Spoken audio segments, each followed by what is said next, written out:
And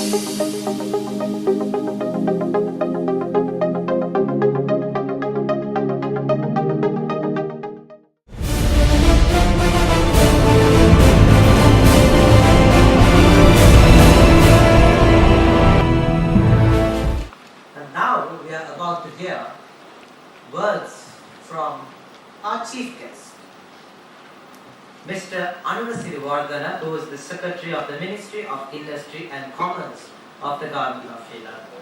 First of all, let me give a brief introduction to this charismatic personality. Mr. Siriwardana holds a BSc in Biological Sciences from University of Canada and MBA from the Postgraduate Institute of Management of University of Sri Jayewardenepura, Sri Lanka. He is a member of numerous professional bodies, including the Sri Lanka Institute of Marketing, the Sri Lanka Institute of Biology, and the Sri Lanka Association for the Advancement of Sciences. Mr. Siriwardana was the past chairman and chief executive officer of the Independent Television Network Limited, the secretary to the Ministry of Cooperatives and Internal Trade, and secretary to the Ministry of Coconut Development and Janata Estate Development.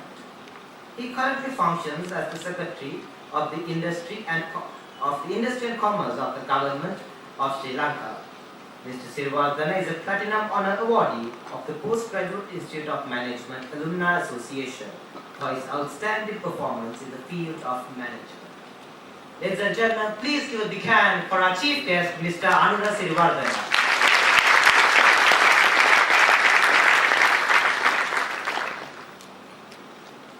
Chancellor, University of Moratuwa, Professor K.K.Y.W. Pereira, Vice Chancellor, Professor Anand Jayawardena,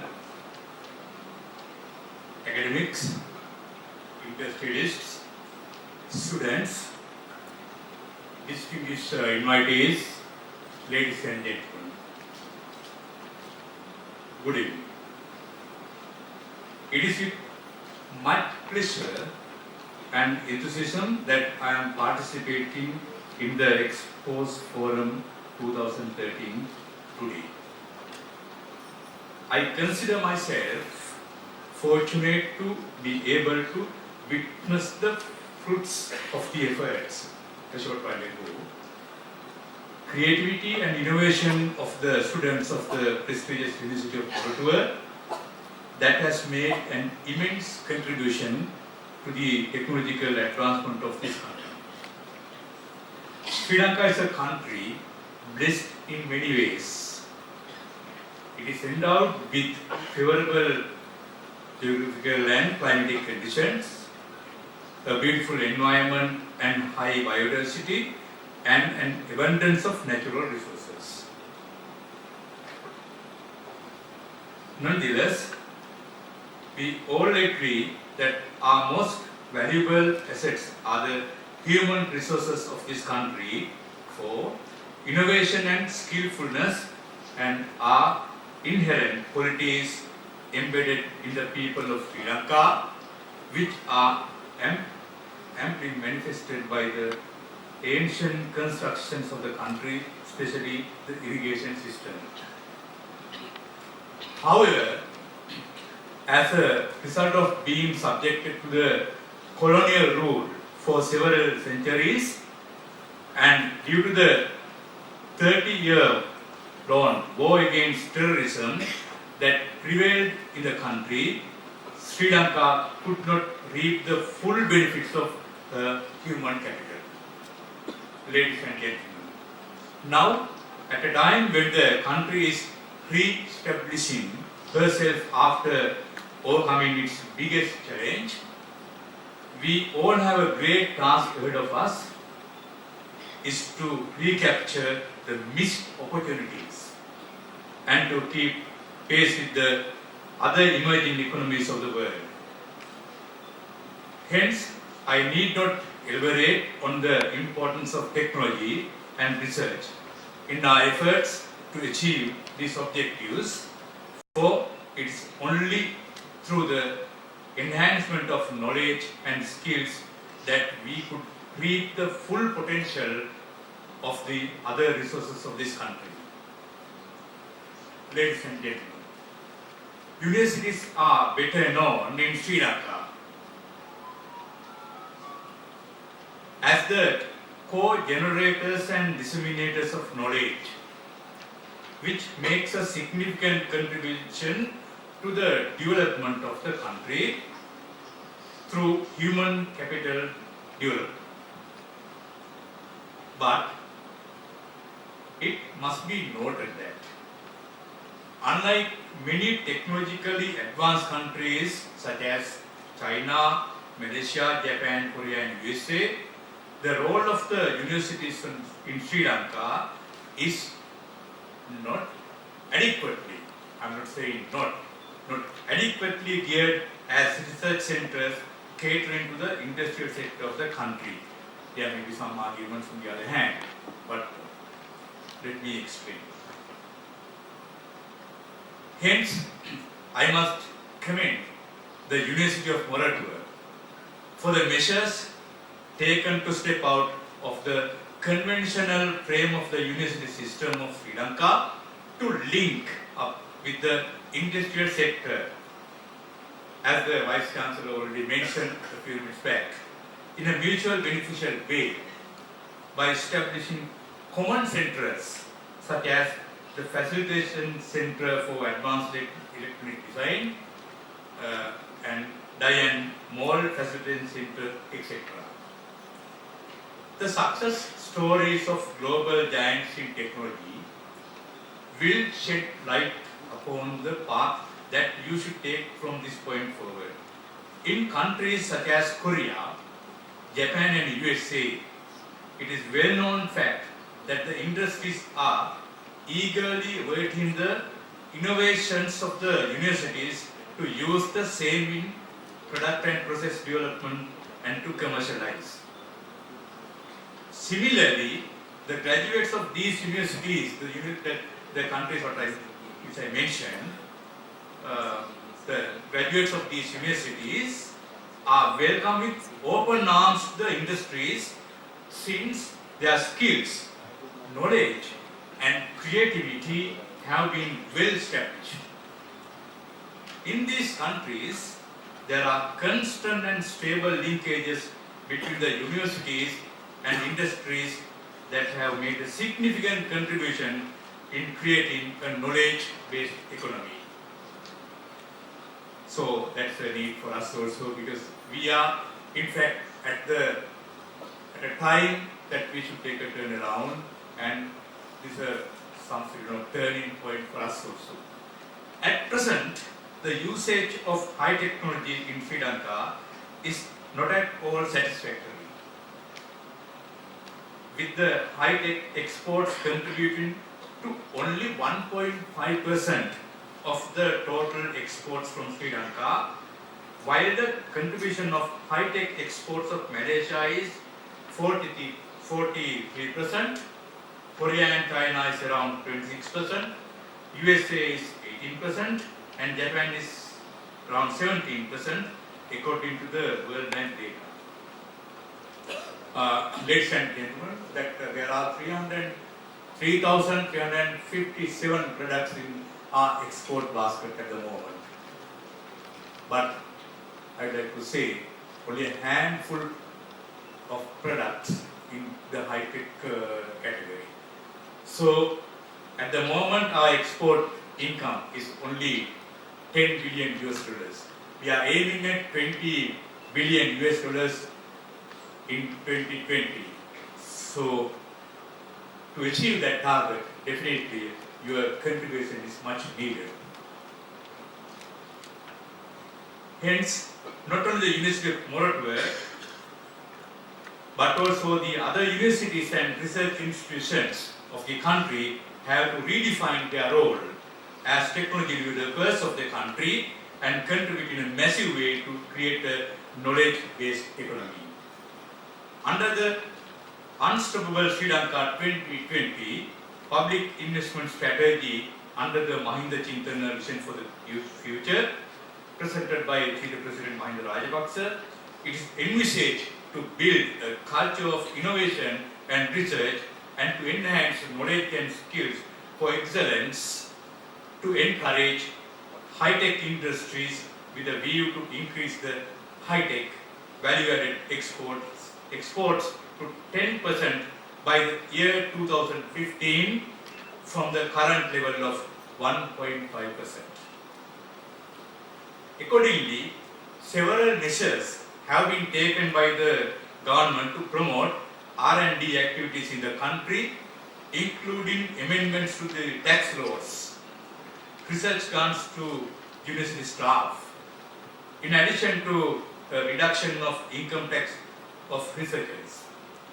The initiative taken to make royalty income tax free for a period of 7 years will certainly act as a good booster in R&D. In support of strengthening innovation, triple deduction will be provided for research and innovation within businesses. The investment extended by the government towards technology and research has increased, and these R&D are focused on improving high-end technology and the quality of research and transferring knowledge and technology to the relevant stakeholders.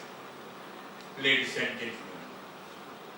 Also, development of infrastructure and enhancement of R&D projects are being proposed and implemented throughout the country, which include national centers for excellence, such as science centers for R&D, chemical labs, centers for national products, centers for food research, to name a few. Priority areas have been identified by the government for development through research such as exploration of alternative energy sources, import substitution for food, fertilizer, pesticides and pharmaceuticals. In addition, measures have been taken to upgrade institutions such as ITI, NSF, NERD as well. Ladies and gentlemen, the most remarkable milestone in this venture is the establishment of the Sri Lanka Institute of Nanotechnologies to initiate R&D and nanotechnology, R&D and nanotechnology.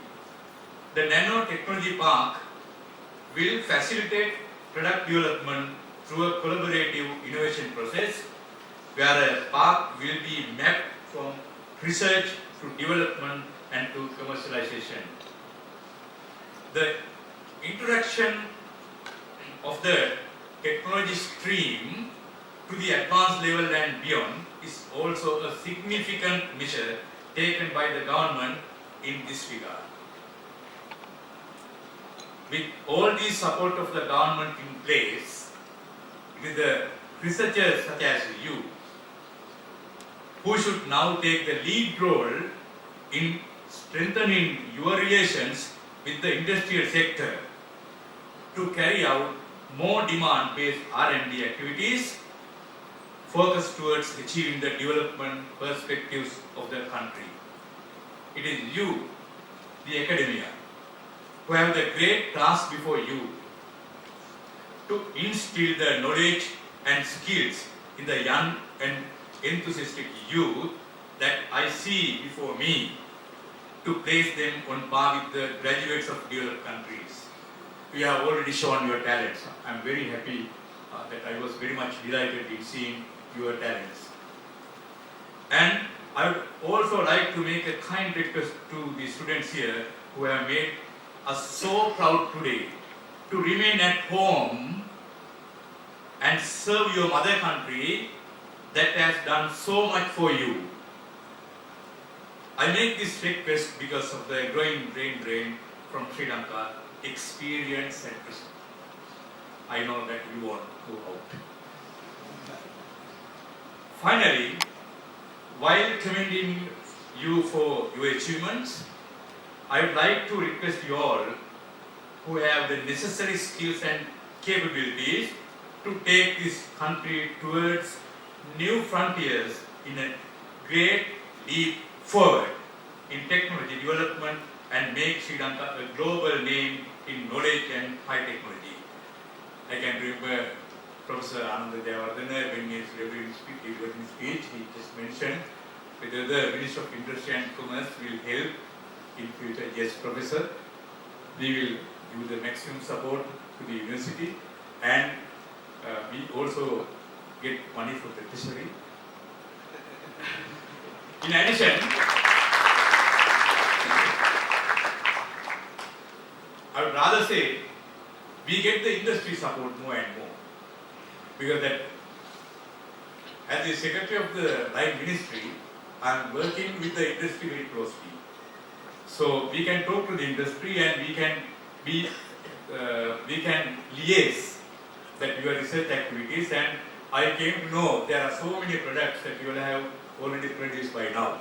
And today I talked to Dr. Ajit Pascual that to get some more information about the event, and he said when it comes to MIT and all, so industries are waiting, they are eagerly waiting for prototypes to commercialize. He said here is the situation.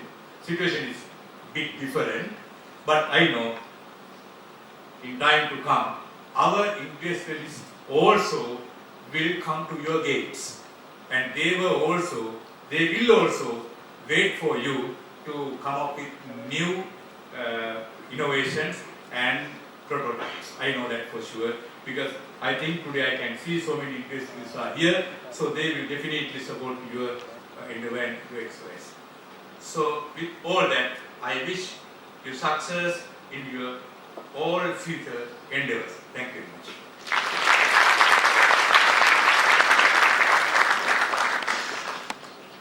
Thank you very much, sir. We also hope that one day the industry will be at our doorstep waiting for our products to be seen. Also, we'd like to remind the sponsors for this event, without whom eForum 2013 would never have been a success. The platinum partner of this event is Millennium Information Technologies, and the silver partner is Haley's Industrial Solutions. Media partner is Sri Lanka Rupine Corporation, and the final year project partner is Enable Private Limited. Recently, the Vice Chancellor of our university, Professor Ananda Jayawardena, in a competition said, "Best is the best, and no one can surpass them." Once there was this concept within the world, even today they have it, that robotics is concentrated only in developed countries, and only countries like Japan can produce miraculous robots. But my dear friends, 4 undergraduates from the Department of Electronic and Telecommunication Engineering went abroad to India for a competition called as TechFest, International Robotics Competition, where more than 14 countries competed against each other for the best robot. We all said it to you, and as all of you might be knowing right now, they won it. They proved that Sri Lanka also has the capability and the capacity to produce world-class robots. And they will never be seconded by anybody, because they are the best of the best. Ladies and gentlemen, please give a big hand to the 40 members who won the TechFest International Robotics Competition held in Bombay, India. Kushan Vijay Singha, Indunil Surya, Kishore Hari, and Rajan Mahadev Singha.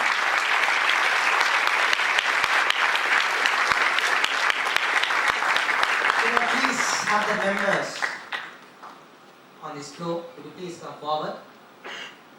I heard that unfortunately only 2 members have come today. Others might be busy with robotics work.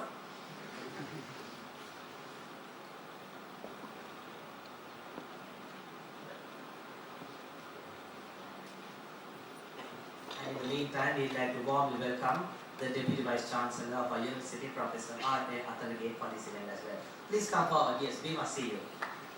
Please give another big hand to brilliant undergraduates.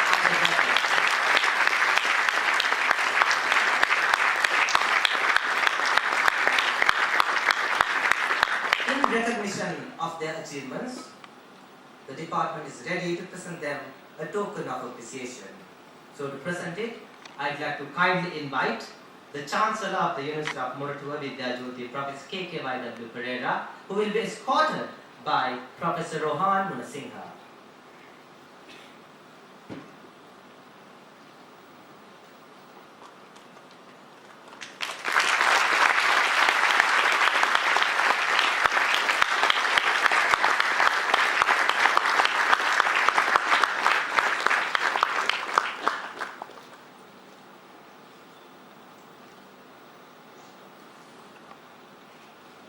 Many photographs taken.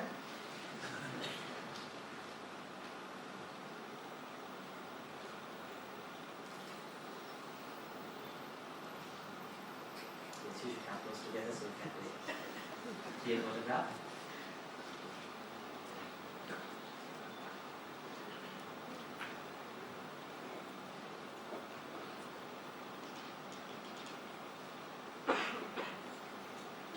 Thank you very much, sirs, and thank you very much, brothers, for bringing glory to the University of Moratuwa and especially to our country. Which stands for leadership, scholarship and service, is the highest honor a department undergraduate would receive during his or her university life. The award is presented to the most outstanding undergraduate of the immediately passed out batch, and it recognizes undergraduates' academic excellence, engagement in extracurricular activities, as well as their professional readiness. We now have the pleasure of inviting Dr. Randall Rodrigo, who will carry out the awards presentation session. Thank you very much, Chancellor Sir, Chief Guest. LSS Award 2013, the Leadership, Scholarship and Service Award. The LSS Award considers the exceptional achievement in the following areas: leadership, scholarship, service to the department, the university and the community, the sports, social, cultural and religious activities, journalism and mass media, public speaking and debating skills, creative and performing arts. It is not the award for the gold medalist. It is a different kind of award in which we create a role model for our students to follow. Last year this was won by Ms. Gulini Mendes. So after rounds of deliberation, we have 3 candidates this year. Mr. Lakshita Chaturanga, who is a visiting instructor or lecturer in our department. He entered University of Moratuwa from Ravana College, Mathura, with island rank 6 in A-level results.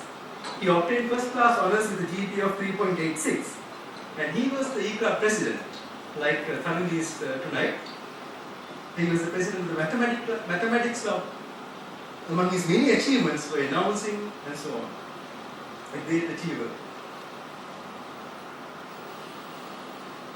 Then we have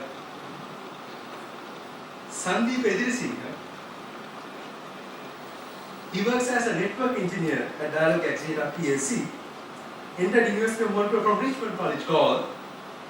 He obtained second class upper division honours with a GPA of 3.56.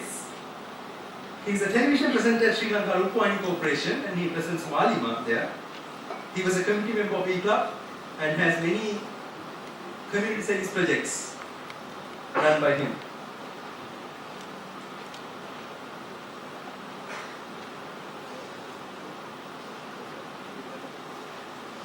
Then we have Kandasamy, one of my students. He is a PhD student at Carnegie Mellon University. Entered University of Moratuwa from St. Thomas's College, Mount Lavinia, with an island rank of 27 in his A-level examination. He obtained first class honours with a GPA of 4.12. 4.2 is the highest. And he won university colours many times in sports. He was a founding member of Mona Spirit, the cheerleading squad of University of Morocco Sports, and many other achievements. So, I'd like to invite our chief guest, Mr. Mac Gill, the CEO of Media and Information Technologies of London Stock Exchange, and Dr. Ajit Pasquale, head of the department, on stage to make a presentation to the winner.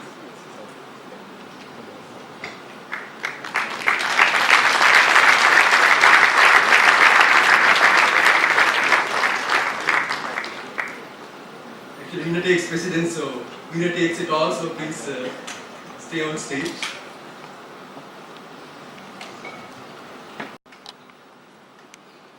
Like Dr. Vyabu, the winner was until just now.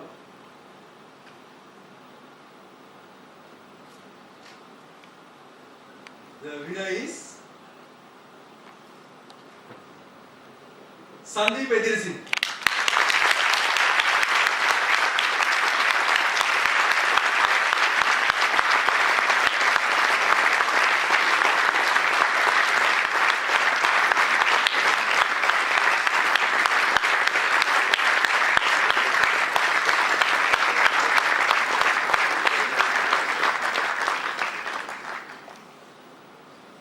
Chief guest will award him the LSS award.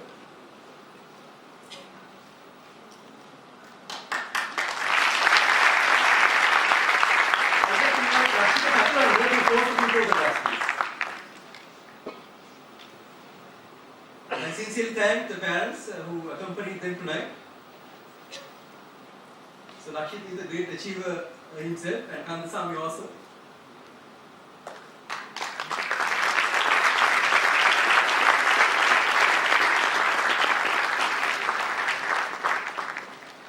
Thank you, Secretary Sir, Dr. Pasquale, and Mr. McGill.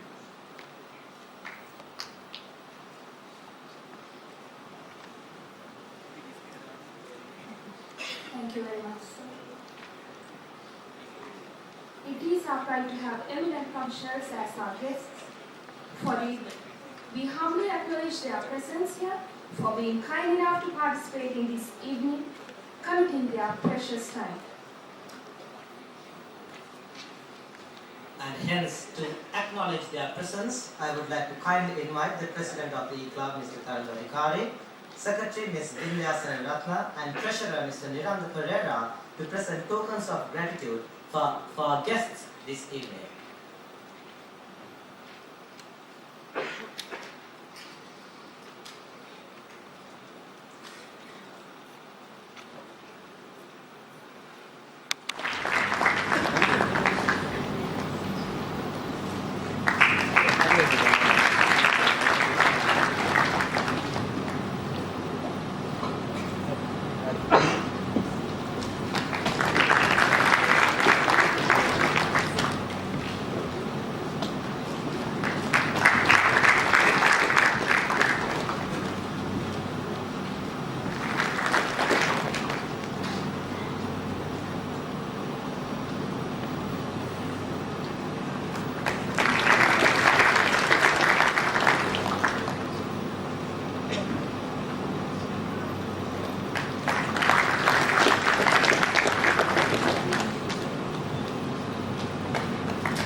Yes, technology and innovation is a major area of study.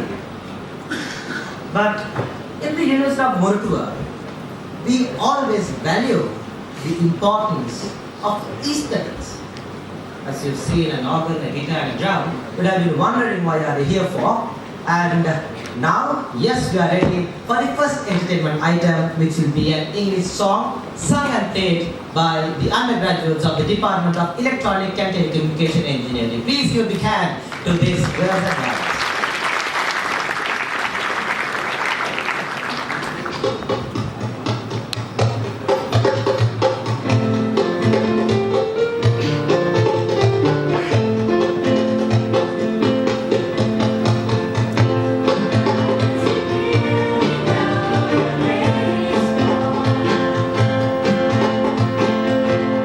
I can see all obstacles in my way.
see clearly the rain coming down, but I do see a very good prospective future for a young set of singers. And now we'll be moving on to another very important presentation.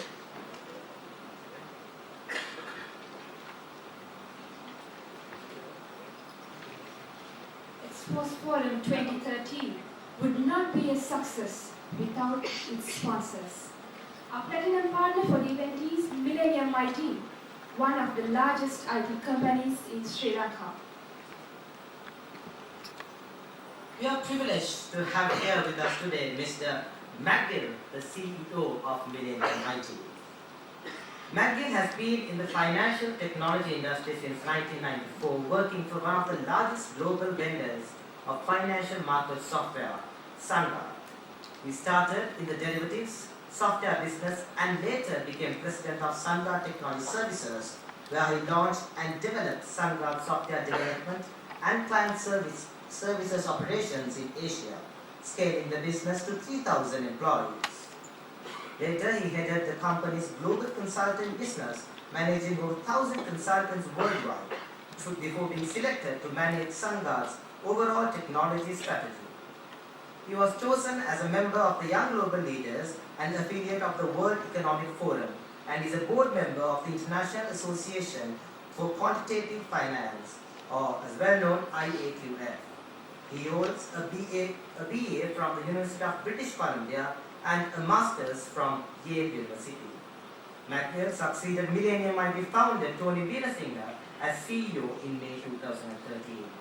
Ladies and gentlemen, please welcome Mr. McGill, the CEO of Millennium IT. Very kind welcome, I appreciate it. And I am delighted to be here tonight, and Millennium is delighted to be the platinum sponsor here at this great event. I want to thank the faculty, many of whom I've had the chance to meet, as well as the organizers for the opportunity, frankly, to get a chance to come together on a Friday night and spend some time with this community. And I am here for one very simple reason, and that is that there is no other community of people that is more important to Millennium IT than the University of Moratuwa and its faculty and management and its students and alumni. When I look around the room, I frankly feel very much at home, because there are a lot of my colleagues here in the room today. There are a lot of others that couldn't make it because they're traveling around the world, or they're at home doing other things, or whatever. But the University of Moratuwa has been the source and the foundation for much of Millennium IT's success here in this country. And I'm very proud to continue the tradition of working with the university, and specifically with faculty, to take it to even greater stages. Again, I look at the management team. I can't get away from the University of Moratuwa. Every day I'm surrounded. Ajit, Amantha, Lati, I see Bronwyn, I see a bunch of people that are here in the room today. And frankly, it was worth the sponsorship money just to get them all dressed up and chat at the time. We have a very relaxed California, Silicon Valley kind of culture. So this is great. You guys look fantastic.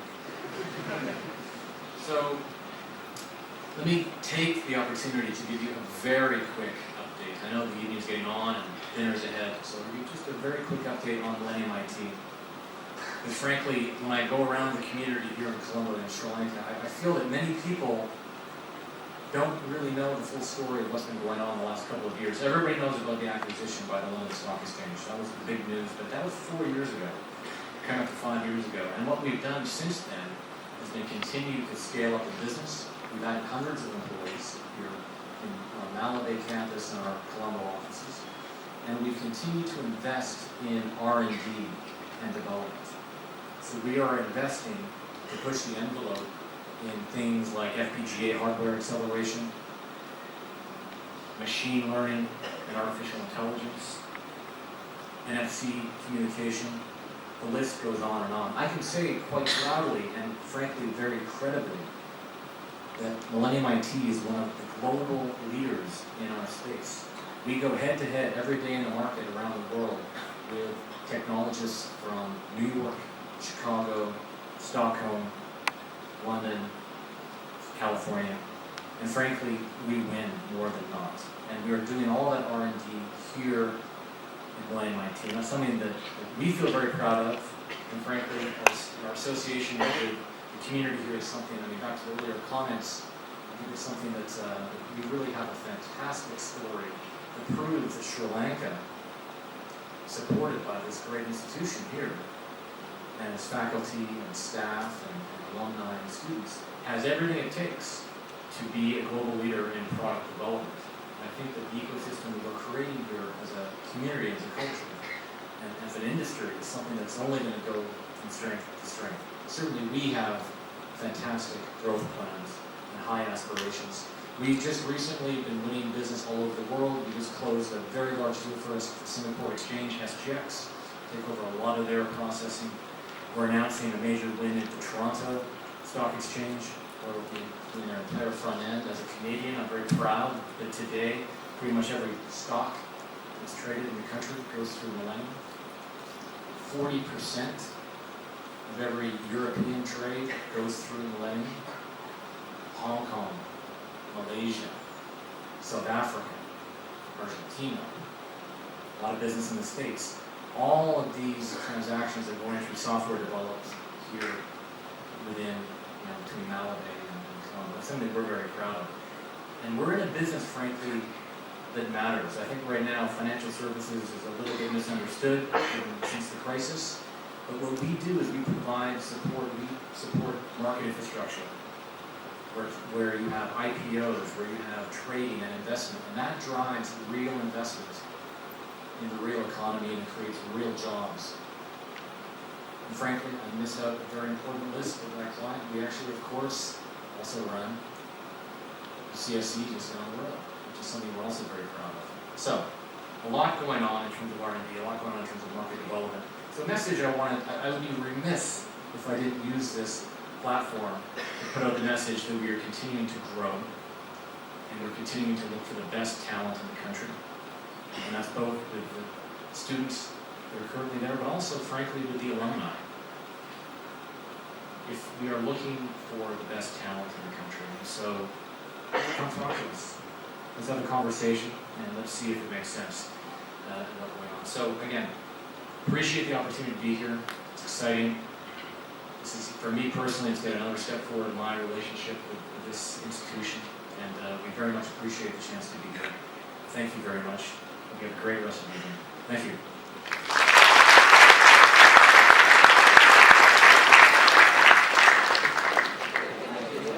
Hope all of you are relaxed, stretch yourselves a bit, and now ready for the panel discussion. Now we will be proceeding towards the most important event, panel discussion. This builds the common platform for the undergraduates, faculty, industry, government and other relevant authorities to discuss the common challenges faced by the fields of electronics and telecommunications. The experts in the field of technology and management are invited to share their knowledge and experience with all of us and discuss the future of the industry. The modern electronic and telecommunication arena is developing at an unimaginable rate with the emergence of superior hardware, automation and innovation. In keeping with that, the theme for today's discussion is facilitating new directions for industry and graduates. Let me now invite the panel members to the head table. Mr. Harshi Subhasingha, CEO, Hodgen. Mr. Prashanta Kularatna, CEO, Premium International. Mr. Udayana Vikramasuriya, Director, Grandix. Mr. Ajit Samaranayaka, Chief Scientist of Millennium IT. Professor Kapil Jayasingha, Professor Dilika Reyes, and finally moderator Dr. Ajit Paswar. Before starting the discussion, it is our responsibility to expose a gist of the excellence of this eminent panel.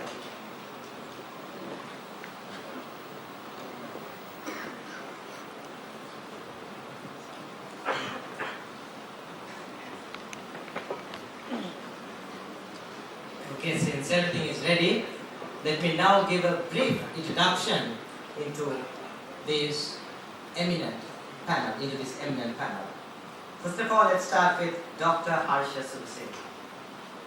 Dr. Harsha Sursingh is the Chief Executive Officer and Chief System Architect at CodeGen. He has many years of experience in software environment, having previously worked as a software engineer and a project manager. He is currently responsible for the overall management of the software development process at CodeGen, imparting his knowledge and expertise to the team members for both development and innovative design of new software products. That's about Dr. Harsha Sursingh. And next will be Mr. Prashant Kuratna. Prashant Kuratna is the founder, Chief Executive Officer of Premium International Private Limited. Premium was founded only 10 years ago with a team of 6 and a first year turnover of around 25 million. Today it hits a multi-billion rupee top line annually with a team of about 100 associates. He received his education at Richmond College, Gaul and D.S. Senanayake College, Colombo. He is an associate member of the Chartered Institute of Management Accountants in the UK.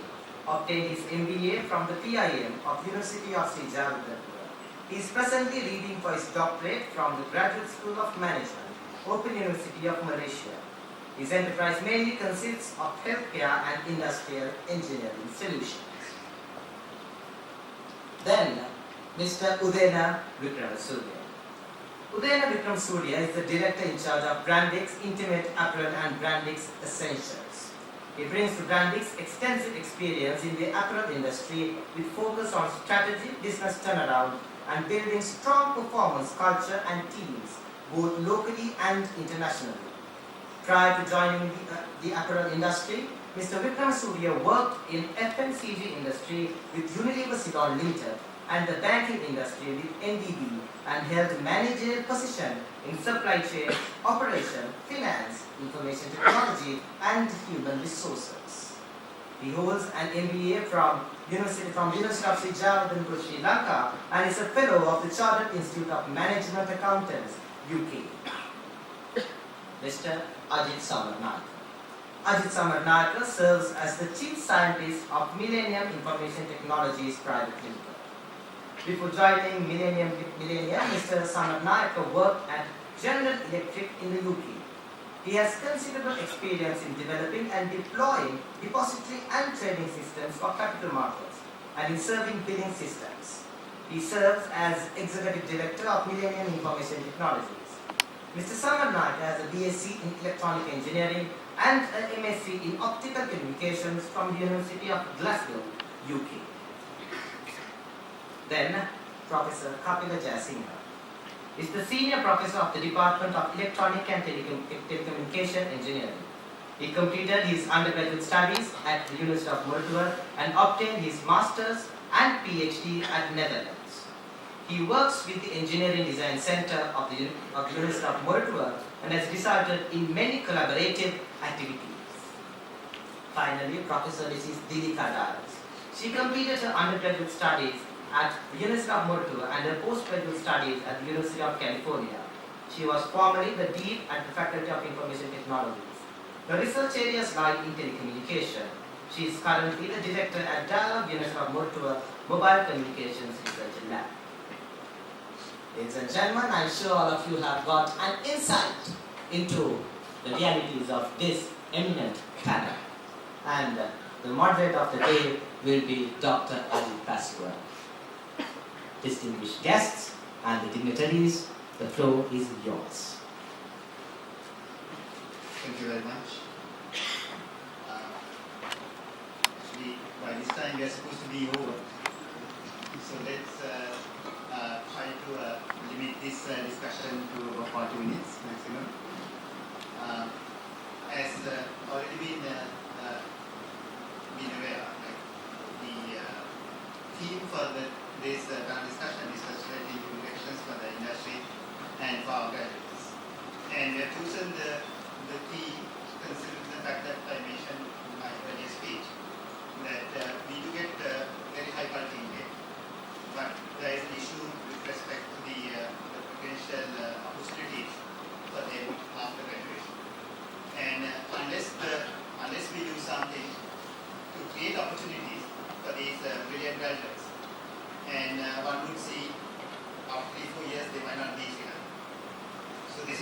one of the reasons we thought we will give a bit of prominence to this particular issue this time. And to start with the discussion, let me first of all thank all the members for accepting the invitation to come for this discussion.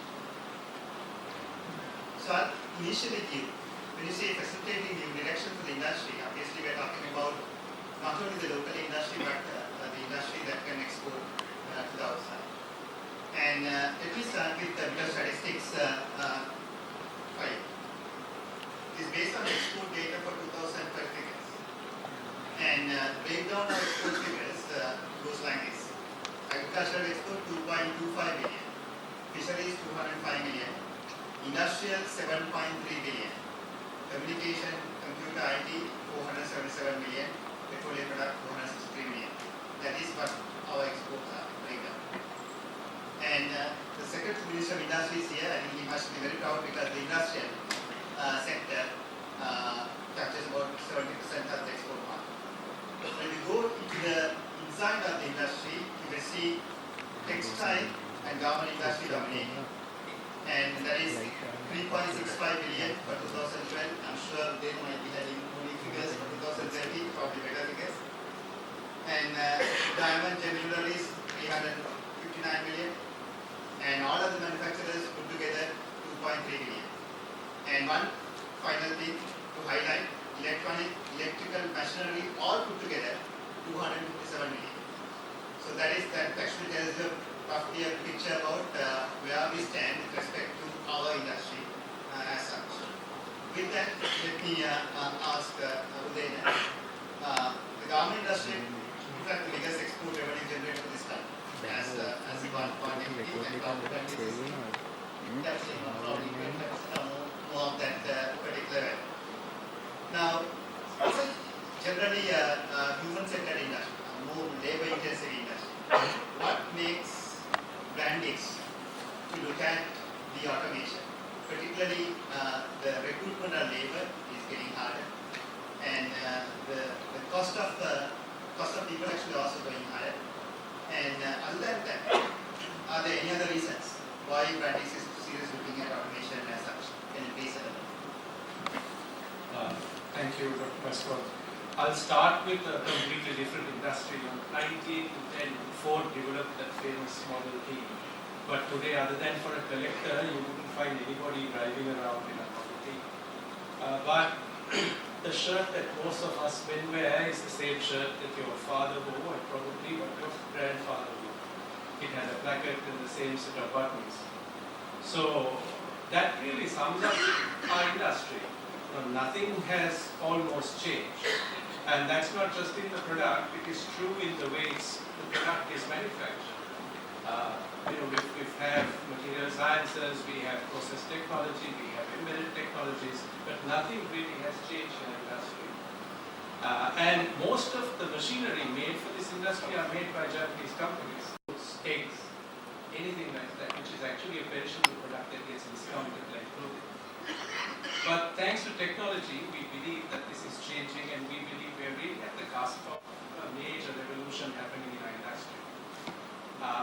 We started this journey of, we won't call it automation, but we would call it technology-based innovation about 4 years ago, a very small scale. We've been sponsoring the Inventors Commission. We're very proud to have sponsored the robotics competition at Moratoa and all the robotics competitions in the country. We're sponsoring the MIT Global Startup Labs this year.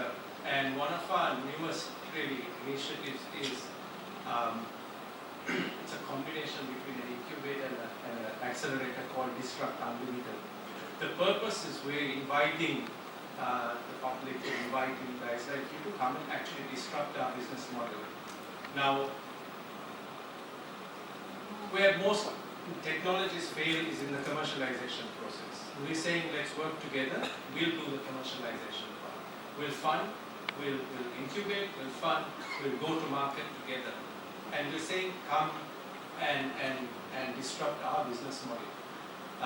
One of the impediments to this is the social structure where it's good to start, it's acceptable to join a big company, but it's not so acceptable to start a business.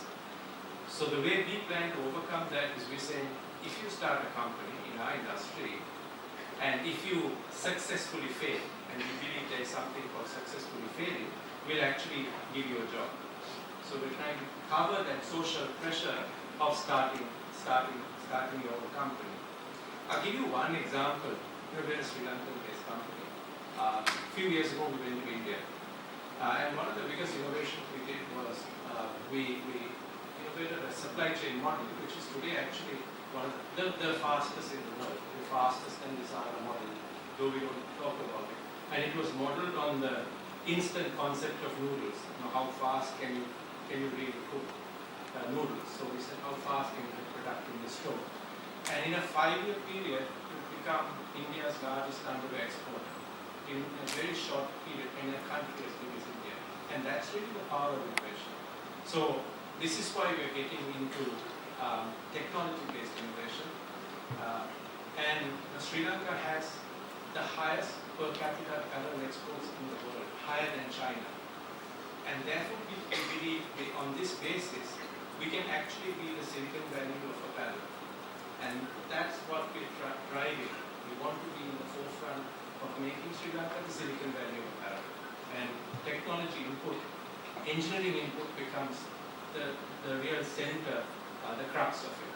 So that really sums up why we really want to be part of this. Thank you, Rin. I think it aptly captures the directions and the space of that is technology-based innovation rather than automation. So that also is really nice way. And I just want to highlight one important thing about automation: tolerating failures. I think we are a society where we hardly tolerate failures coming from the family background, particularly because of the examination orientation that we have. And that probably has killed the entrepreneurship nature of this country. And the initiatives like this, I think, will truly help get away from that particular concept of not accepting failures and such. Now let me get into another area, completely different area, very important area, that's healthcare. And in healthcare, biomedical products. And we all know biomedical products are very regulated products. Not everybody can manufacture. And regulation actually is important because you are dealing with life and death. And any mistake in the device will cost your life, and the company also can go bankrupt as well.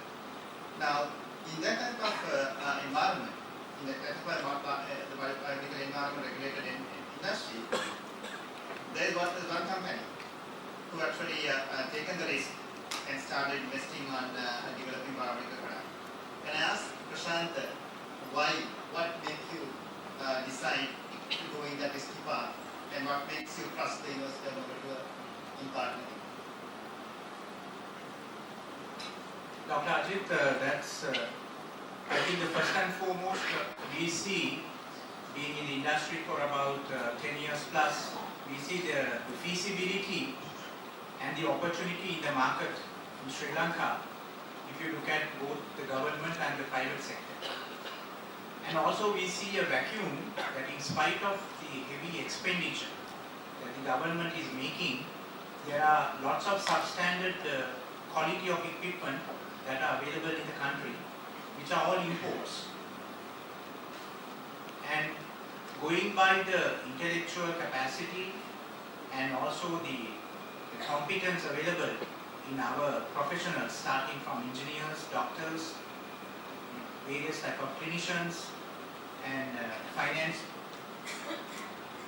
we believe that it is only your vision and it is only your imagination that is needed to open doors to a completely new industry in Sri Lanka.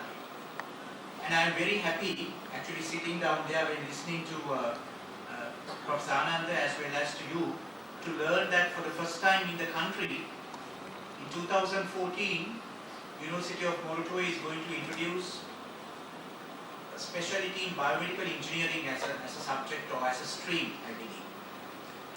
And And this correlates very well with what we have probably already started along with University of Moratuwa about 1.5 years back from the time we started talking to and co-founded the Premium International University of Moratuwa Research Laboratory for Biomedical Technologies. And we have also, under your guidance, with Dr. Nuwan and Dr. Ajit, have also recruited some of the top graduates, first-class honors graduates from your university to work in this. So, if you ask me why, the simple reason is because we believe it's possible. We believe Sri Lanka as a country is in a position to reach that status. The government has given lots of encouragement as research tax incentives. They have encouraged local production of high-tech equipment. And today I, for the first time, learned from the Secretary of the Industry and Commerce. So I learned that the export is almost only 1% or 1.5% of high-tech equipment. So in an era like this, I think somebody has to take the first call, and we are proud that we have partnered with the University of Moratuwa with so much of talent which we all have seen in the beginning with robotics and all these extremely high-end imaginary type of things which university can do. I have all the confidence that this project will be sustainable and that this project will actually open doors in the future. And most of your graduates who are going to come up after the biomedical engineering degree will have lots of job opportunities within Sri Lanka, not only at Premium International but many others I am sure will follow. That is what companies like Brandix, state companies like Mars, they have set a certain benchmark, and I believe projects of this nature will achieve that status in the years to come. Thank you, Shan. How do you, just one clarification, particularly given that it's regulated industry, do you feel that the risk associated with that one could be in some way compensated? Or? Actually, in the beginning, because biomedical technology is such a big area, you have both invasive and non-invasive type of instrumentation that is available in the clinical practice. So I think we would probably be taking a calculated approach, and we wouldn't risk immediately going to very critical or very demanding type of needs.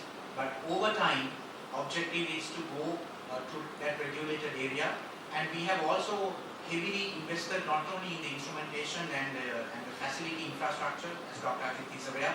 Recently, we have also sponsored some of employees of your department to go and understand the international safety practices. Right? But I'm sure that is probably the only person who had that type of certificate in Sri Lanka is actually an advisor to this lab. So we believe we can start in non-invasive technology and then slowly but steadily move up once we master this technology in the years to come. Thank you very much. We've already heard about MIT and what they do. One of the attributes of graduates is their highly analytical in nature. Let me ask Ajit,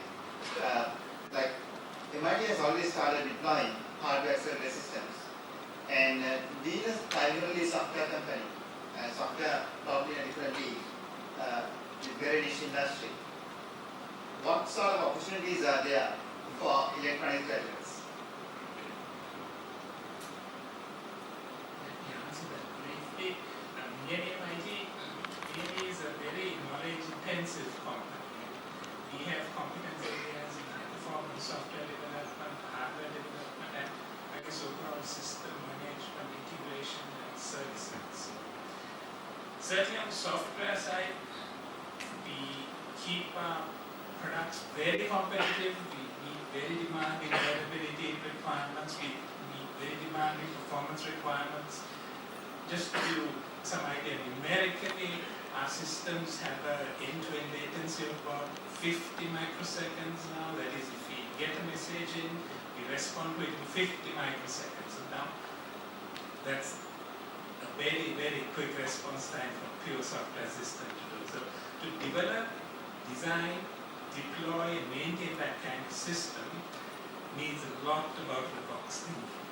So it's collective brain power of the graduates that we got from University of Boca that has allowed us really to push that frontier and become, I would say, unashamedly, the fastest supplier of the fastest trading system on the planet today.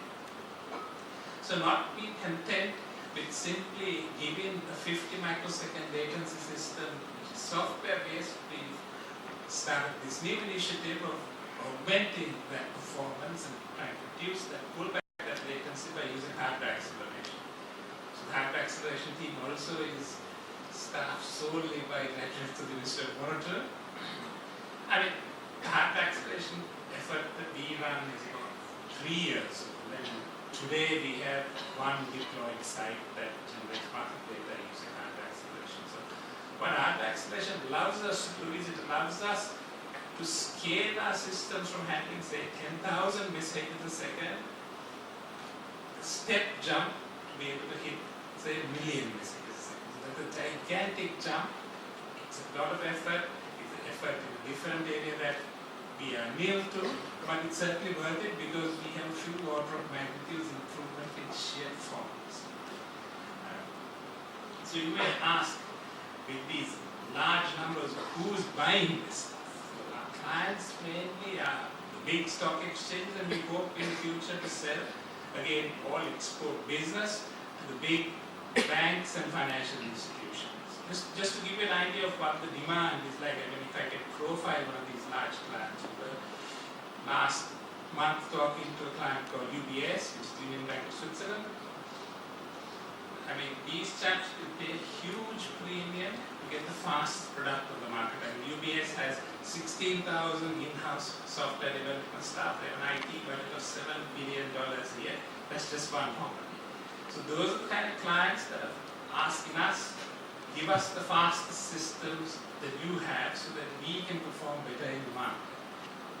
And that really is pushing the envelope on what is available worldwide in terms of performance for message handling, software systems, high performance computing systems.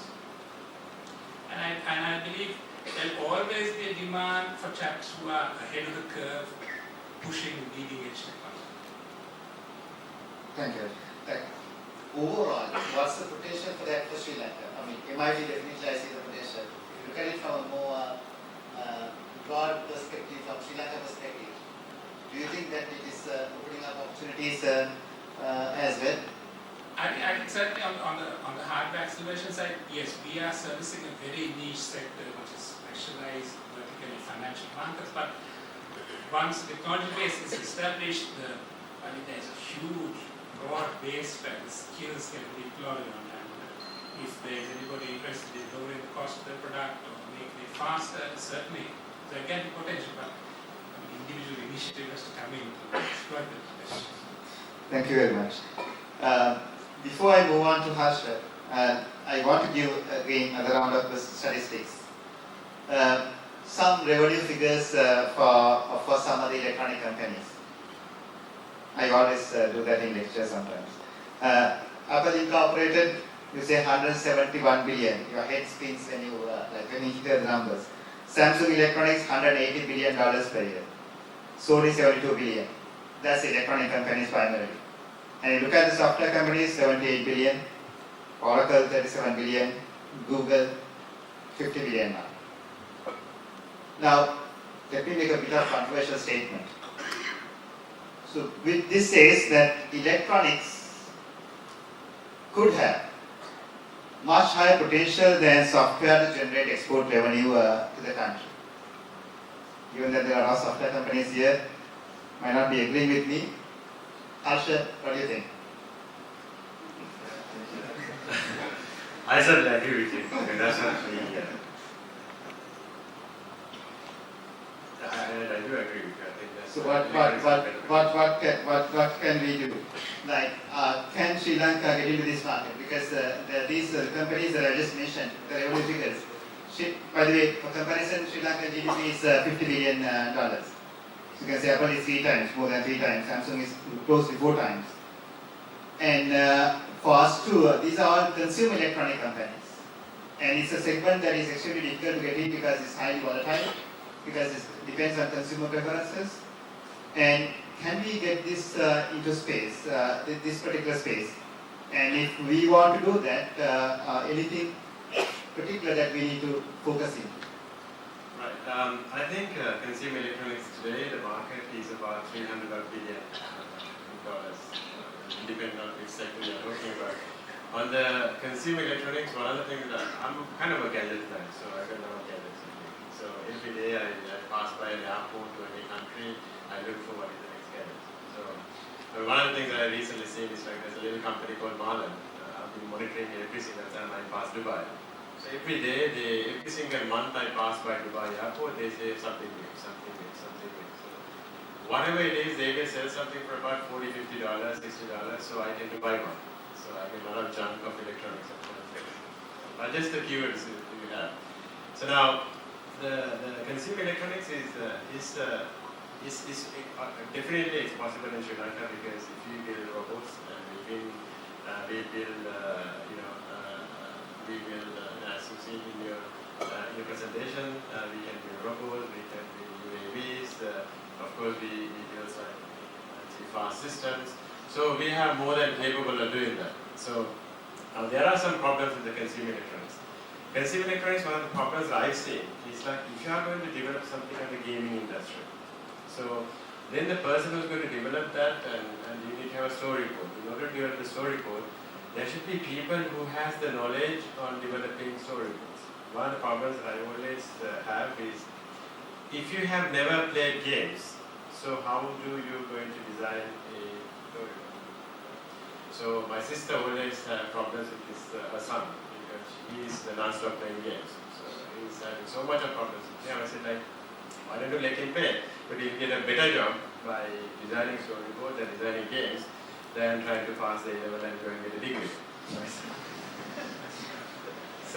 So one of the problems that I have is if you look at that consumer electronics in the gaming industry, that's where the problem is. Like we don't have that much of students and knowledge that who has that addicted gaming, gamers. So likewise, if you take, I think we need to look at the kind of industry on the consumer market. We need to look at some nicheness of what we can do. So if you look at biomedical instrumentation, or if you not a biomedical instrumentation, if you look at like UP by Jovon, so a simple electronic device actually self-monitor. I think today the biggest market is the self-monitoring devices. So like Nike is selling millions of pieces.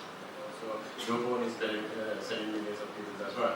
So that is a novel approach in the electronics. But in order to do that, we need to have people who has innovative mind. So innovative mind is something I still struggle to find in Sri Lanka. So most of the time, whenever I see people, the innovative mind is on the wrong places. So it's not on the market itself. So the market is here, our innovation is completely different. So there's another problem in that side as well. So how do we get all these young and dynamic people to become innovative? But being innovative is not something I think it's right either, because innovative is one thing, the passion is something. If you want to do something, you need to be very passionate about it. Most of the time, if you see these particular projects, they will do this particular project and innovative. That's an innovative project, but the students does not have the passionate about it. Because after the project, they leave the project and go and do a job.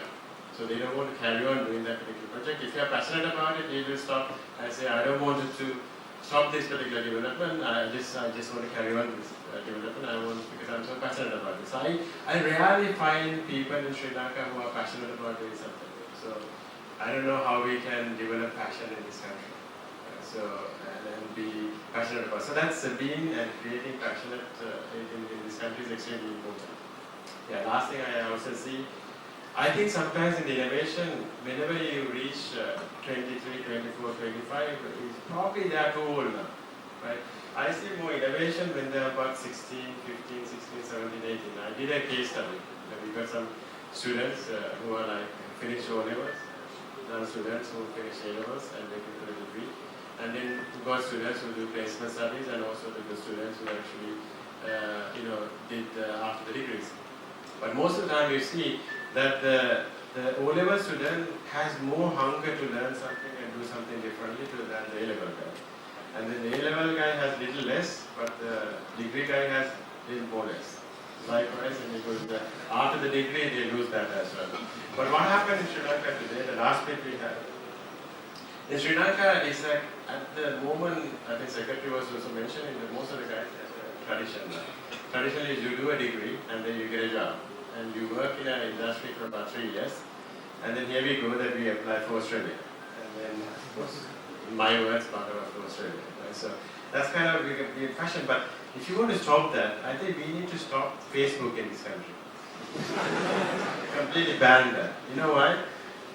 You get one guy logging to another guy, and then another guy actually shows some photographs. Oh, I'm in a Shanghai airport, I'm in Hong Kong airport, I'm in Sydney airport now, and they post some pictures in Sydney, Sydney Harbour or something like that. And this guy's whole passion go to Sydney Harbour.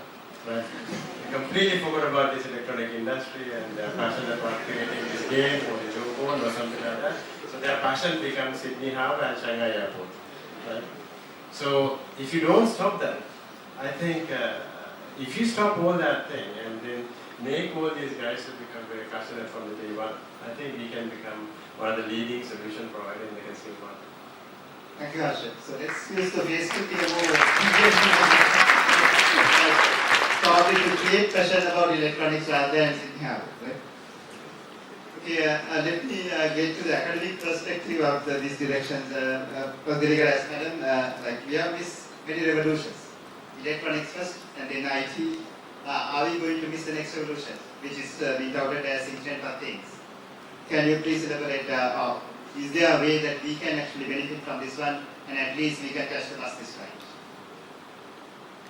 Yes, I see the Internet of Things as a very good example of creating new directions. Because we all know how the Internet developed, how it grew so fast, and how we cannot do without it today. So many people are using it. But at the end of the day, we have only 7 billion people in the world who use the Internet. But this idea of Internet of Things, if I'm to just summarize, is that billions of devices will be having unique identities, they will be interconnected, and they will be producing information which would on one hand maybe improve our quality of life or productivity of businesses and so on. So it's a huge opportunity that is opening up, and people predict that by 2020 there will be 30 billion or so devices on the Internet. So compared to the Internet, compared to 7 billion people, this is a huge paradigm shift, and it is indeed a revolution as I mentioned. So where do we have opportunities? Now I see this as an ideal marriage for electronics and telecommunications. So I am sure that the pioneers of our department, and two of whom are here today, never foresaw this kind of a revolution. At that time they realized the connection between electronics and telecom, but now it is in a completely different context. So we have so many applications. People are talking about smart homes, from consumer devices to healthcare devices to things on the road, in businesses, in factories. This concept of Internet of Things is seen, and the ideas are coming up, and we have a very good opportunity to come up with new devices. You might ask what new devices, but all I can say is limited only by the imagination.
final question, Kapil Jayasinghe said, like, we have been in electronic manufacturing, it is a full manufacturing for a long time.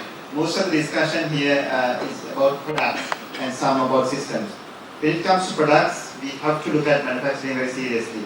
Now, for all this to happen, like, is the industry, the manufacturing industry, ready to take that challenge? Because what I see is the products. When you look at the products, I mean, it's a whole lot of other things that are involved as well. It's not just electronics. A lot of other factors are involved. How do we get around it, and how do we make sure, particularly given the fact that the product time to market is very limited.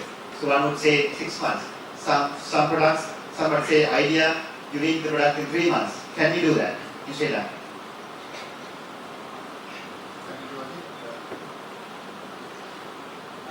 Well, I think we should start with a positive note.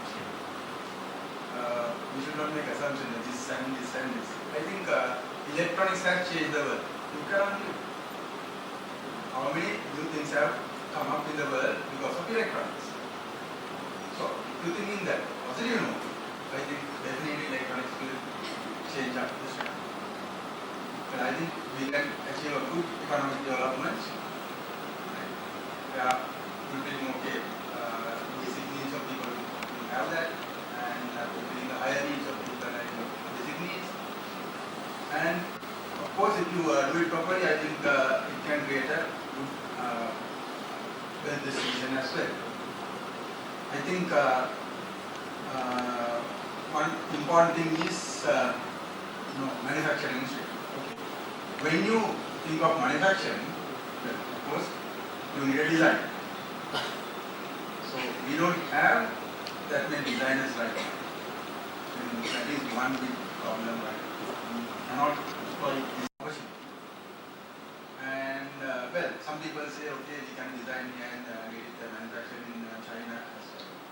Well, I think they have to speak much bigger way. We must create our industry. Of course, there are problems.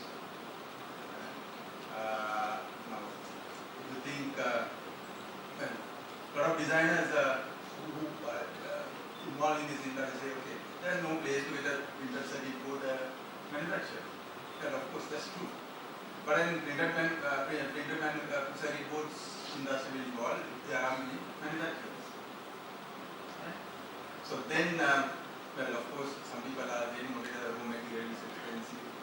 Right? There are a lot of government taxes. I think all these problems are things that we can change.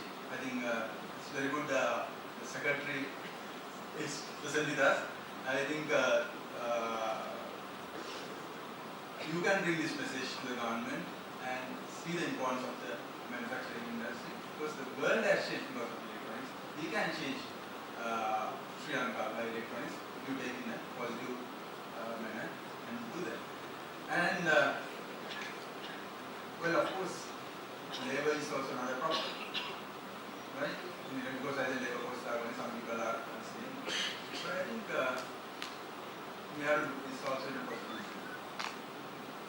I think all these problems can be solved by creative thinking, right? Automation, right?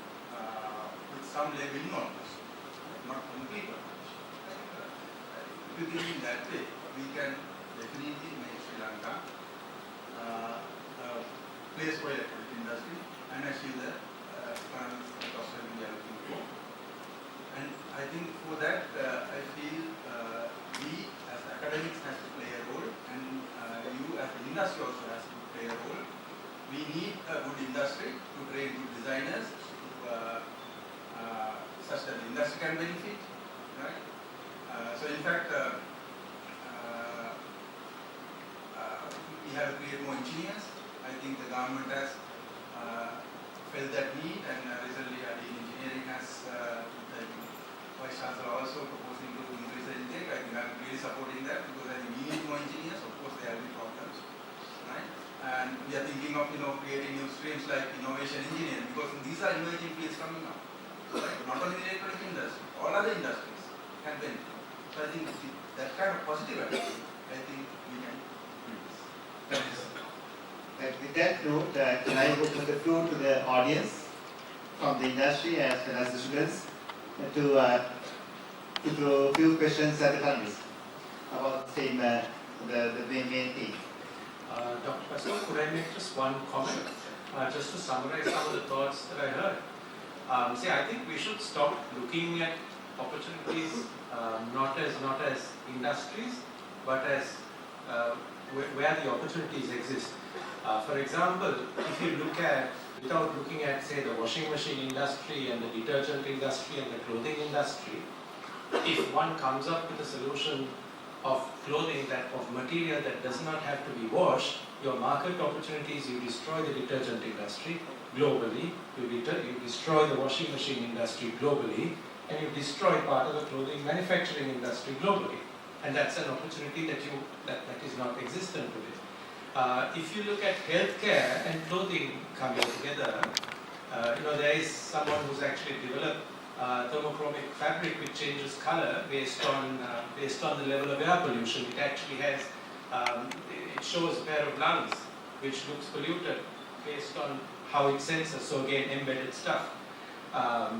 There is another company that has developed clothing that tracks muscle output, which enables sportsmen to play the sport at the highest level without injuring, because you use the relevant muscle groups only. So it's about different industries coming together. So what you saw in what we see in a mobile phone today, where you have a camera, all sorts of stuff coming together, will happen in across industries. That's one.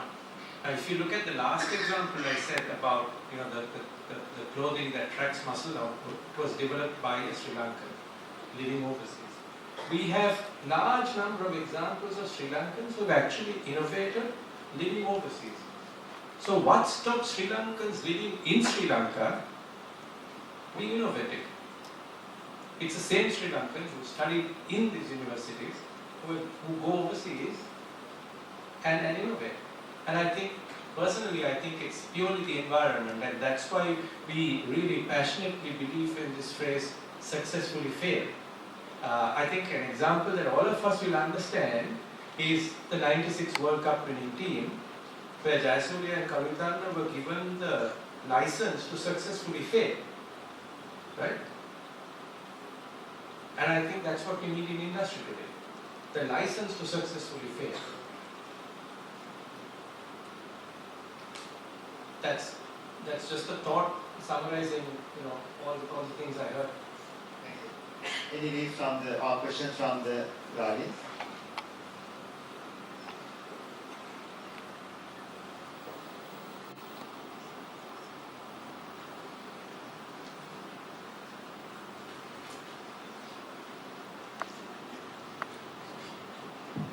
I just would like to share what I saw in the presentations of the students as well. I was really fascinated to see the students going out of electronics department to do projects like, I saw that they have combined their projects with the mechanical engineering department, electrical engineering department, and Ruhuna University as well. I think if you really want to be successful, I believe very strongly that we need to have, like Mr. Udayan also indicated, and Dr. Harsha as well, that we need this multidisciplinary kind of approach and things like that. And he was talking these games and how you do it. And you might be an expert in one area, but you will not be able to come out in this competitive electronics industry and whatever the discipline that you talked about, unless you really facilitate this multidisciplinary kind of approach and teams to develop your products and services. And I think I would like the departments and the industry also support. How do we make up our teams and put our expertise in multidisciplinary areas together to come out with those kind of products and services? Thank you. Any other question? Or maybe panelists might be having questions for this.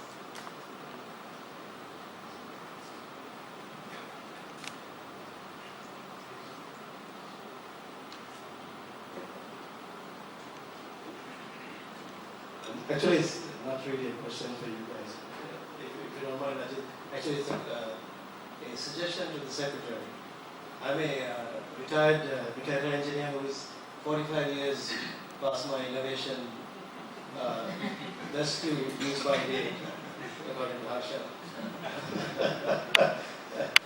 We keep, there's a fallacy that gets propagated, particularly by the university community, that we have missed the electronics revolution. Absolute utter nonsense. Ali Bolu. There's nothing to miss in the electronics revolution. You can buy chips for 5 cents, like 50 cents, $10, whatever, and design products that sell for hundreds, multiples of 10s, 20, 50. And it's easy to do that. That's what Apple is doing. If you look at the bill of materials inside the stuff that they sell, it's not worth much at all. So to even say that, we keep saying this all the time. We miss the electronic revolution, we had to catch the nanotech revolution, etc. Ali Bolu. So my suggestion to you, Mr. Secretary, now we have gone and invested 130 million rupees to design ICs. There are tons of companies who are designing ICs. You don't need to design them, just buy them and use them. So my suggestion is please go see Dr. Jason Miller, find 130 million rupees from him and take 13 teams out of this place here and give them 10 million rupees each to start a company. And as an old senior guy who's been in the product design business for 30 years, I'll gladly volunteer to help them. Plus there'll be other retired people also who will gladly help. And I will guarantee you that 130 million amongst graduates here who start up companies will yield you much more in export products than the time that the ICs get designed by 100 people. So this is actually a suggestion to you to think about. You guys can respond, Asha, particularly 45-year innovation.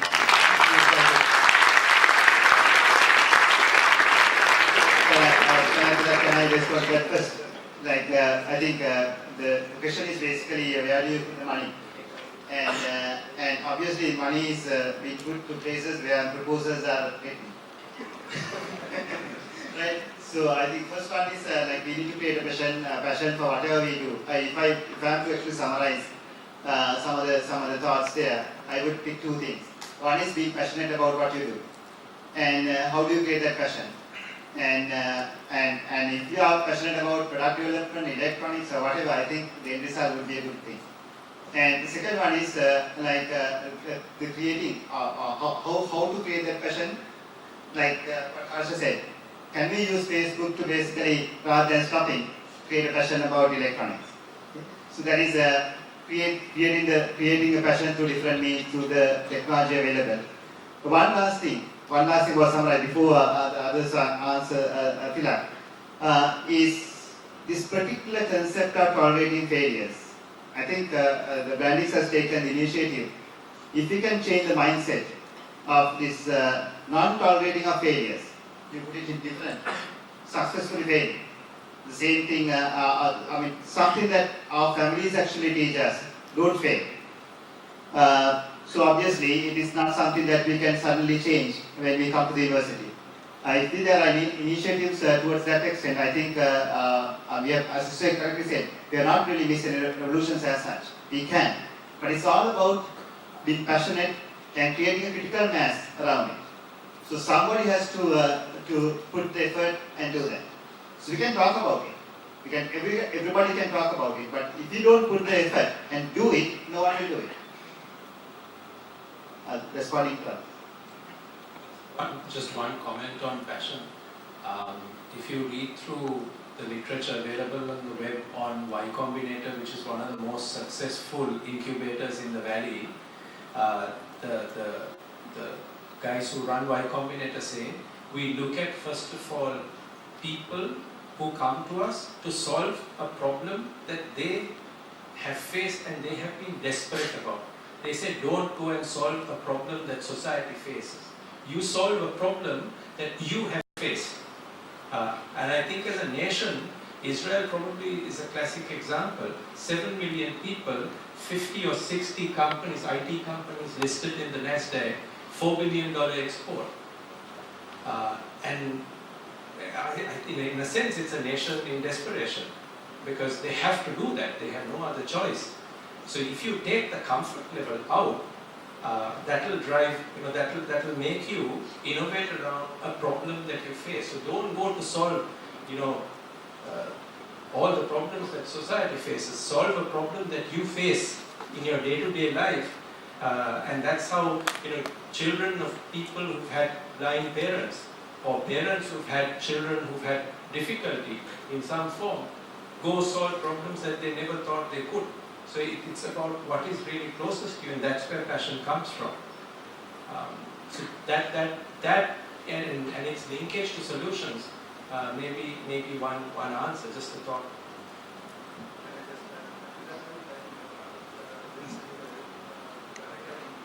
I think all problems we have right now is because we don't take that as an opportunity, right?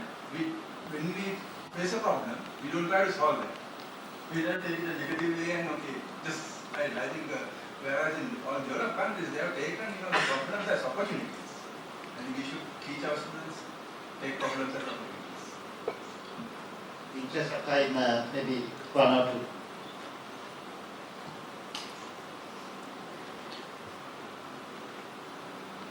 Firstly, I am very happy that it is a very innovative forum that we have gone through. I am proud of myself as the original founder of the department. But mine is a fairly simple question which I put to Hannah. Now we all want innovators, if you want to go ahead. Now innovators are not entrepreneurs by nature. They are crazy, as you say. We want to do something, we want to face the problem, we want to solve whether it is possible or not. Somehow you have a craze and you do it. But then, how do you marry the innovators to entrepreneurs, or do we expect the innovators to become entrepreneurs? Thank you. Anyways, I just jumped in to answer that question. It was a puzzle for me as well. Because when I lived in UK most of my life, but I came here and I see a lot of courses and a lot of initiatives taken to become entrepreneurship, development and stuff. But I never understood what it is. Even today I don't understand what it is. But I think in Sri Lanka, every single person is entrepreneur, right? Because my domestic is an entrepreneur. Because what happened is while I pay for her from 7 o'clock in the morning until 5 o'clock, 6 o'clock in the evening.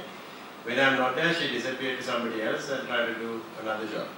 And then she gets somebody else to get involved and do another person's domestic as well. So he got cousin and brothers and stuff like that. So she's running another business on my payroll as well. So my problem is that we inherently are entrepreneurs. We always wanted to find some money as easy as possible. Right?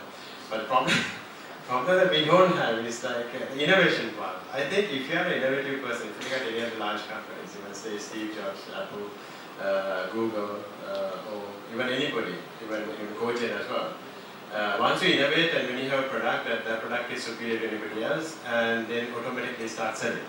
If you look at Cogen, I never built one of these products or travel box to become the global leader, but I had a passion of building it.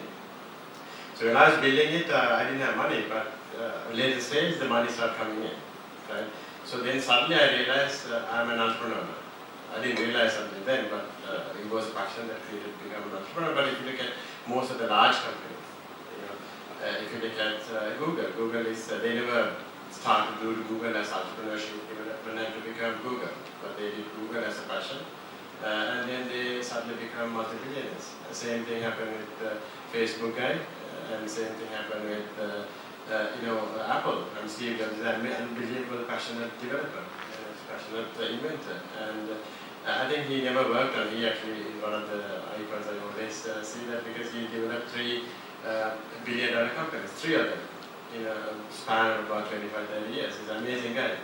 So I think that my honest opinion is, I don't know whether you call entrepreneurship.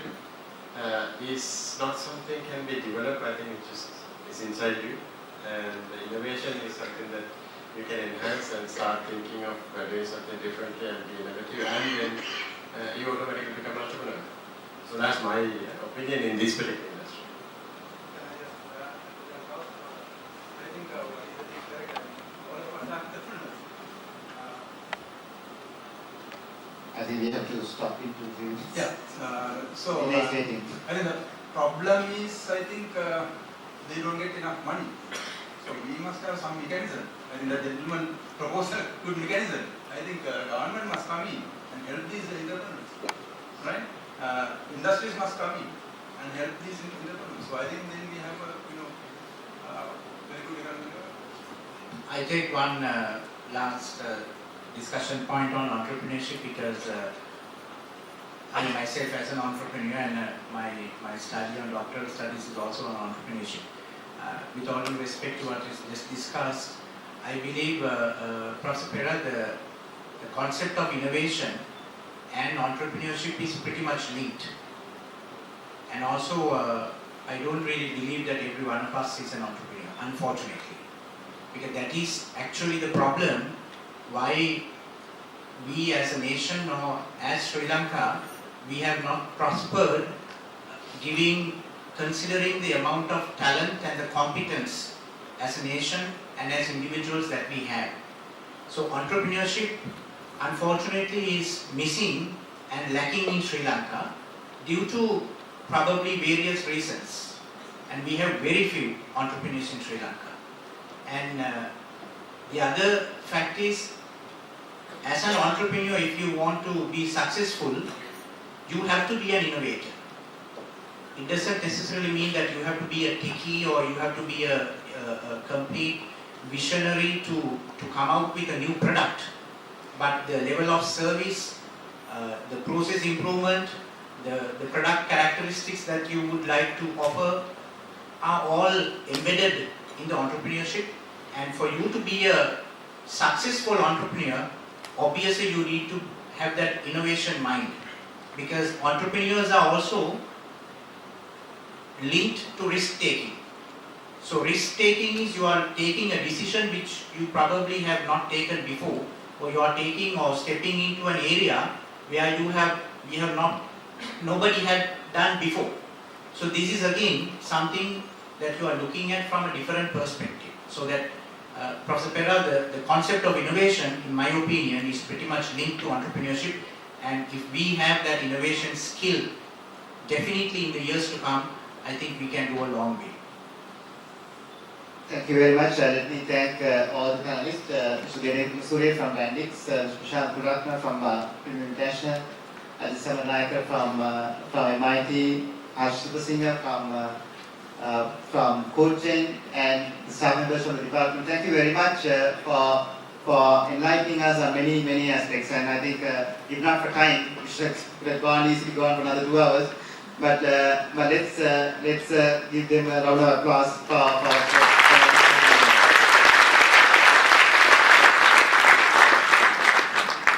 Thank you very much, sir. Could I please have all of you seated? Because we have one more day. Yes, indeed, it was a learning curve for every one of us. Constructive criticisms, arguments.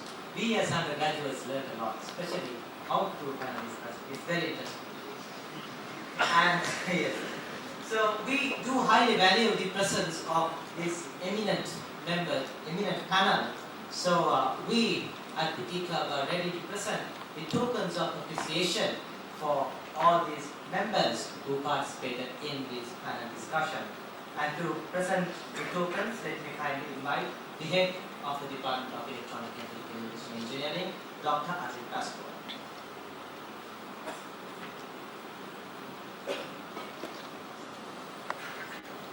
Was very involved as well. So I think we have to get ready the presenters. Please bear with us. And there's some time for you to relax your minds as well, because I'm sure that after all this serious stuff, some would have a complicated brain right now. Alright, so here we are ready. Really sorry for the delay. Let me first invite the Chief Executive Officer of CodeGen, Mr. Harsh Subasinghe, to please come forward.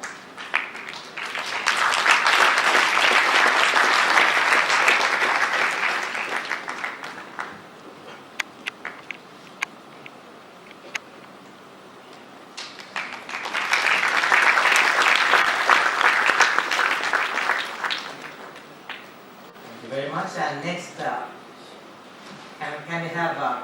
Mr. Prasanta Kularatna, who is the Chief Executive Officer of Premium International.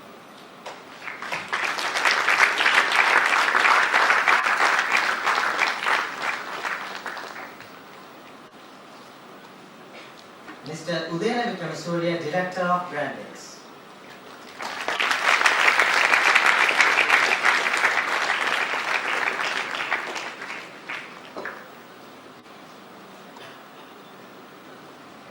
Mr. Ajit Samarnaika, Chief Scientist of Millennium IT.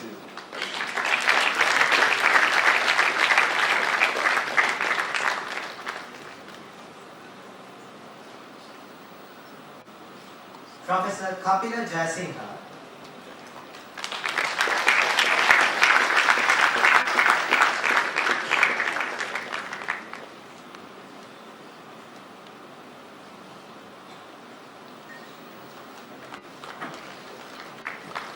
And last but not the least, Professor Dilika Das.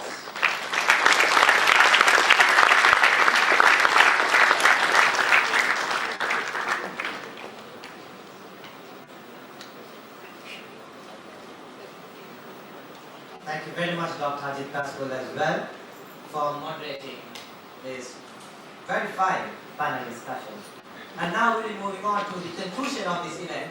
So, as all of us know, an event of this caliber would not have been successful if not for the efforts put forward by some special individuals.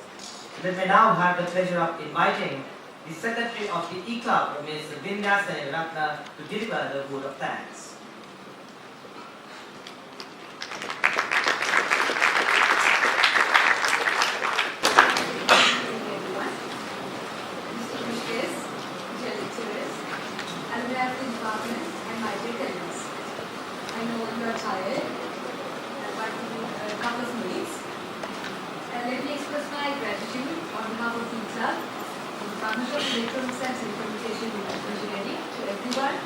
who helped in every aspect to make the event you witnessed today a success.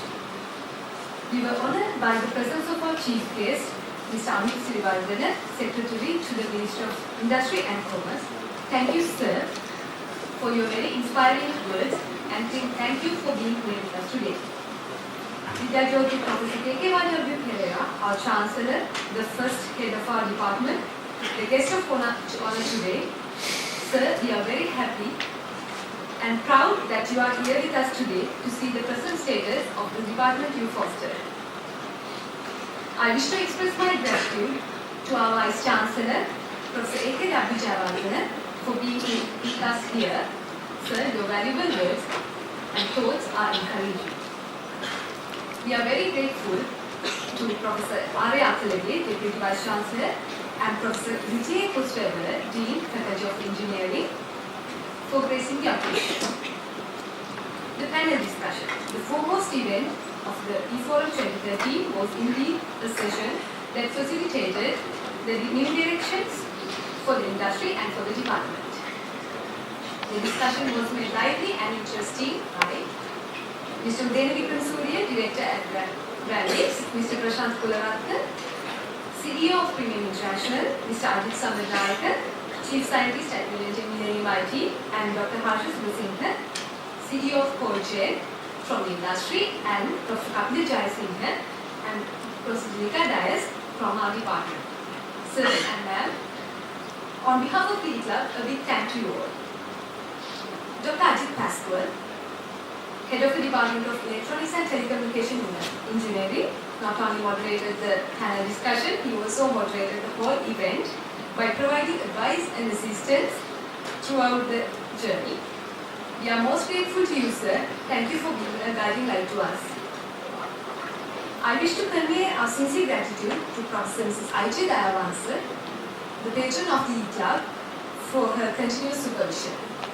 We are also grateful to Engineer Kitsiri Samasinghe for his contribution throughout our journey as the advisor of the E-Club. I will make this an opportunity to acknowledge our sincere gratitude to all the professors, senior lecturers and visiting lecturers of EATC for being with us throughout. We are deeply indebted to our sponsors, Millennium IT, a truly global leader in innovative technology, who is our main sponsor. Helios Limited and Enable Technologies, also for their kind generosity. I would also like to extend my gratitude to Sri Lanka Property Corporation for being our media partner, official media partner, and Digit Magazine for being our online media partner. The main intention of eForum is to build and enhance the relationship between the industry and the undergraduates. All the reputed industry professionals and alumni members who are present here today have given us courage and motivation. Thank you to all of you. Ladies and gentlemen, an event like this cannot happen overnight. We started rolling months in advance. It required energy, determination, dedication, and teamwork. We were fortunate enough to be supported by colleagues of the club, that is all my fellow undergraduates here, who were constantly striving towards the one goal, a successful effort. Their support and contribution is appreciated and valued very much. Finally, I thank all of you whose names were not mentioned above for being here and supporting us tonight and being a part of the eForum 2030. Let me finish my words of gratitude, wishing you all a wonderful evening. Thank you.